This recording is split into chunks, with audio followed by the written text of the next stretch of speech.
What is the Vietnam War? What is communism? And what is capitalism? What really happened in Vietnam War? How did North and South Vietnam get divided? How did Vietnam War end? What are its effects? There are a lot of questions having been raised in my mind. Being a person originally from the North, I encourage myself to answer these questions fully, so that I can have a fuller view about what really happened before, during, and after Vietnam War. The Vietnam War, also known as the Second Indochina War, and also known in Vietnam as the Resistance War against America, was a conflict that occurred in Vietnam, Laos, and Cambodia from November 1st, 1955 to the fall of Saigon on 30 April 1975. It is the second of the Indochina War and was officially fought between North Vietnam and South Vietnam.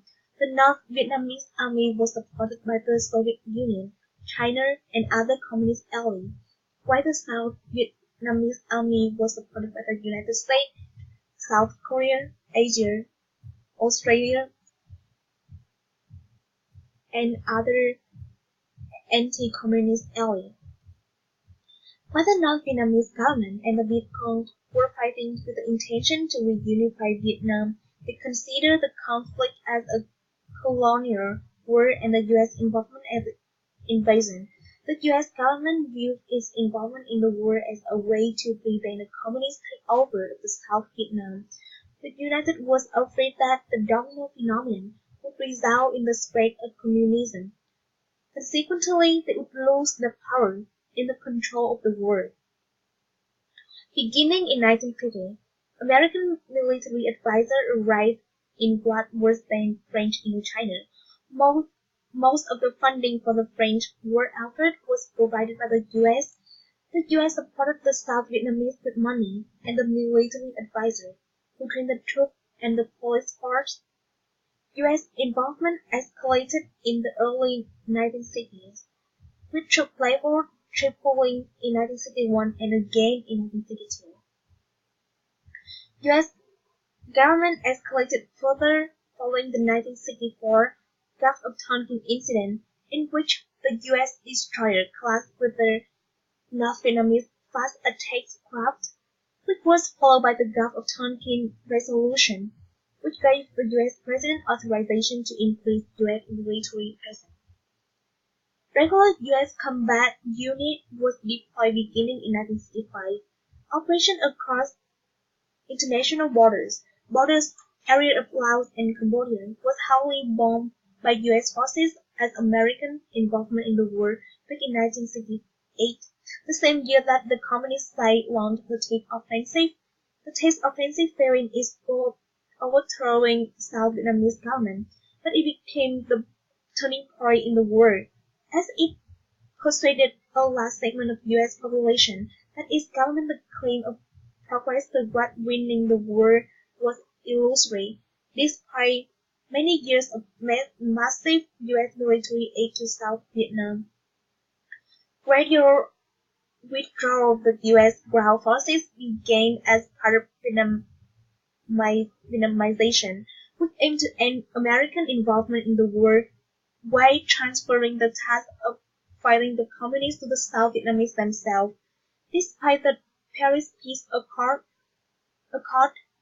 which was signed by all parties in January 1973 to end the war and bring peace with honor in Vietnam and Southeast Asia.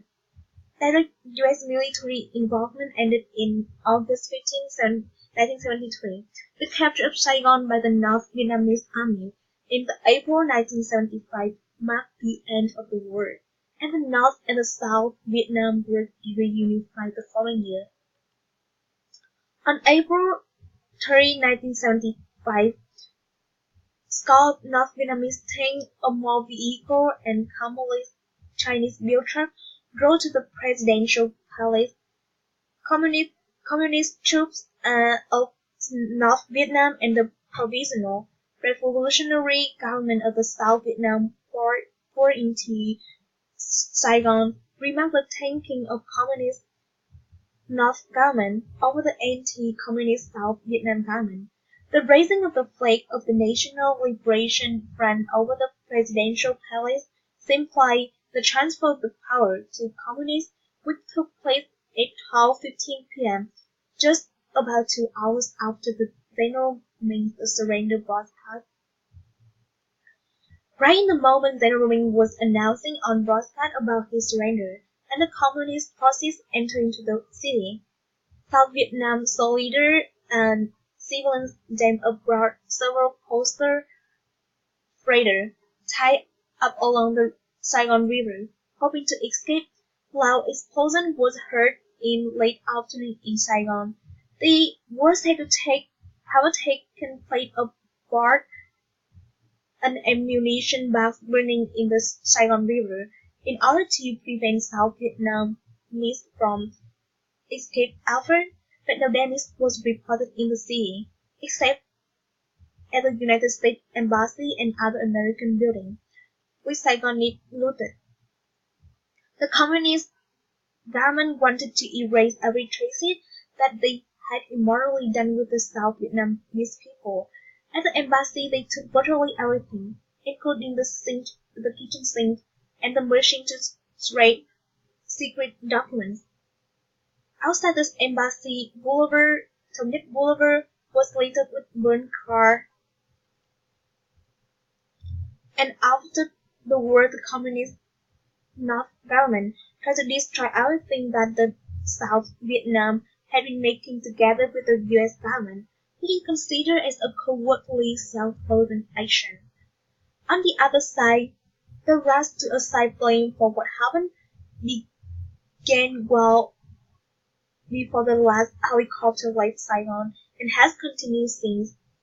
From the effort in 1975 to secure additional military assistance from Vietnam, for South Vietnam, to Kissinger the third volume the Memorial, published in 1999, members of the Ford administration have sought to exonerate their own conduct and to for Congress for what happened to South Vietnam and Cambodia.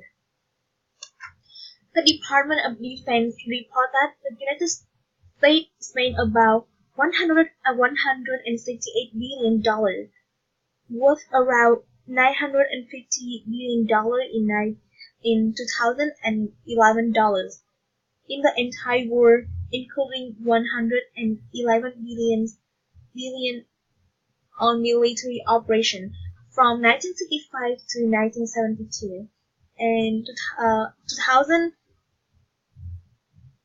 2028.5 billion on economic and military aid to Saigon regime from 1953 to 1975.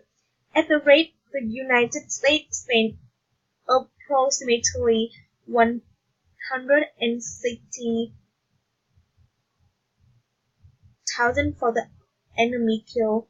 However, $168 billion was only the direct cost, according to Indochina newsletter of Asia Resource Center. The United States spent from $350 billion to $900 billion in total, including factoring the benefit and interest. Among all the war the United States had fought, Vietnam War is ranked fourth in casualties, just below the Civil War and the two World Wars.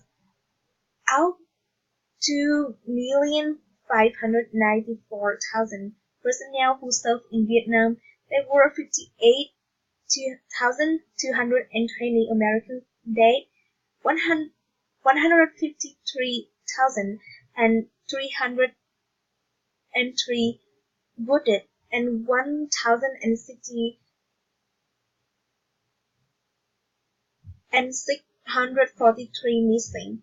More than 23,214 soldiers suffered 100% disabled. Even when it's already ended, the war continued to cost many American lives.